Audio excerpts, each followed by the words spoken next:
ఆంధ్రప్రదేశ్లో ఓటర్ల జాబితా సవరణ ప్రక్రియకు రంగం సిద్ధమైంది. నెల రోజుల పాటు ఈ కార్యక్రమం జరగనుంది. అధికారాన్ని అడ్డం పెట్టుకుని చంద్రబాబు బ్యాచ్ కుట్రలు చేయొచ్చని ప్రతిపక్ష వైఎస్ఆర్సీపీ నేతలు అనుమానిస్తున్నారు. రెడ్ బుక్ విధానాల అరాచకాలతో రెచ్చిపోతున్న అధికార కూటమి నేతల కుతంత్రాల పట్ల అప్రమత్తంగా ఉండాలని పార్టీ శ్రేణులను హెచ్చరిస్తున్నారు వైఎస్ఆర్సీపీ సీనియర్ నేతలు.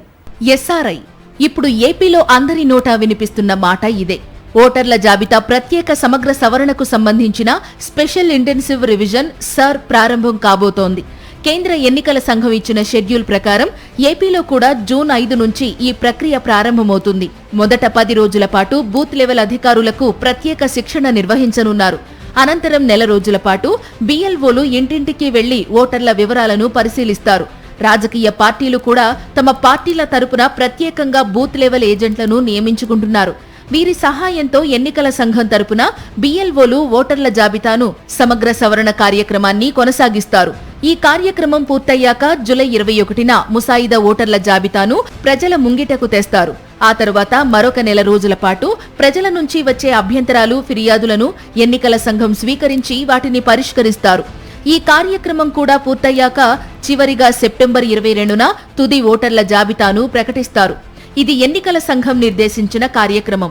అయితే ఇక్కడే అధికార కూటమి నేతల దుశ్చర్యలు కొనసాగే అవకాశముంది. ఈ సర్ కార్యక్రమాన్ని అడ్డం పెట్టుకుని తమ అధికార మదంతో ప్రత్యర్థి పార్టీల ఓట్లను తొలగించడానికి చంద్రబాబు బ్యాచ్ కుట్రలు పన్నే అవకాశముంది. దీంతో ఈ ఓటర్ల జాబితా ప్రత్యేక సమగ్ర సవరణ కార్యక్రమం ఏపీలో అత్యంత సున్నితమైన ప్రోగ్రాంగా నిలవబోతోంది. అధికార కూటమి పార్టీలు వైఎస్ఆర్ కాంగ్రెస్ పార్టీని ప్రతిపక్ష పార్టీగా కాకుండా శత్రు పార్టీగా చూస్తోన్న సంగతి తెలిసిందే. ఆ పార్టీకి సంబంధించిన నేతలు, కార్యకర్తలపై రెడ్ బుక్ ను ప్రయోగించి ఎలా వేధింపులకు పాల్పడుతున్నారో గత 2 ఏళ్లుగా 2 తెలుగు రాష్ట్రాలే కాకుండా మొత్తం దేశమంతా చూస్తూనే ఉంది. ఇలాంటి సమయంలో ఈ ఓటర్ల సవరణ కార్యక్రమాన్ని తమకు పూర్తి స్థాయిలో అనుకూలంగా మార్చుకుని ప్రత్యర్థి పార్టీ ఓట్లను తొలగించేందుకు పెద్ద ఎత్తున కుట్రలు పన్నే అవకాశం కనిపిస్తోంది. దీంతో వైఎస్ఆర్ కాంగ్రెస్ పార్టీ పూర్తి స్థాయిలో అప్రమత్తమైంది. 3 నెలల ముందు నుంచే దీనిపై ప్రత్యేక కార్యాచరణను కూడా పెట్టింది. రాష్ట్రంలో ప్రస్తుతం 4,16,16,061 మంది ఓటర్లు ఉన్నారు. ఇప్పుడు ఈ ఓట్లన్నిటిపైన పూర్తి స్థాయిలో సమీక్ష జరుగుతోంది. 2026 జూలై 1 నాటికి 18 ఏళ్లు నిండిన వారంతా ఓటర్లుగా నమోదు చేసుకోవాలని, వారంతా ఈ ఎస్ఐఆర్ పరిధిలోకి వస్తారని ఎన్నికల సంఘం ప్రకటించింది. అయితే బీఎల్ఓలు ఇంటింటికి తిరిగి సర్వే చేసే సమయంలో అధికార కూటమి నేతలు ఖచ్చితంగా కల్పించుకుంటారు. తమ ప్రత్యర్థి ఇళ్లకు బీఎల్ఓలు వెళ్లిన సమయంలో ఆ ఇంటి యజమాని లేదా ఇంట్లో వారు కానీ లేకపోతే వెంటనే అభ్యంతరం పెట్టి వారి ఓట్లను తొలగించే కుట్రలు చేసే అవకాశముంది. పనుల నిమిత్తం వేరే ప్రాంతాలకు వెళ్లిన వారి ఓట్లను కానీ, బతుకు తెరువు కోసం ఇతర రాష్ట్రాల్లో ఉంటూ 2-3 నెలలు కూలీ పనులు చేసుకుని తిరిగి వచ్చే వారి ఓట్లను కానీ తొలగించడానికి కుట్రలు పన్నే ప్రమాదం ఉంది.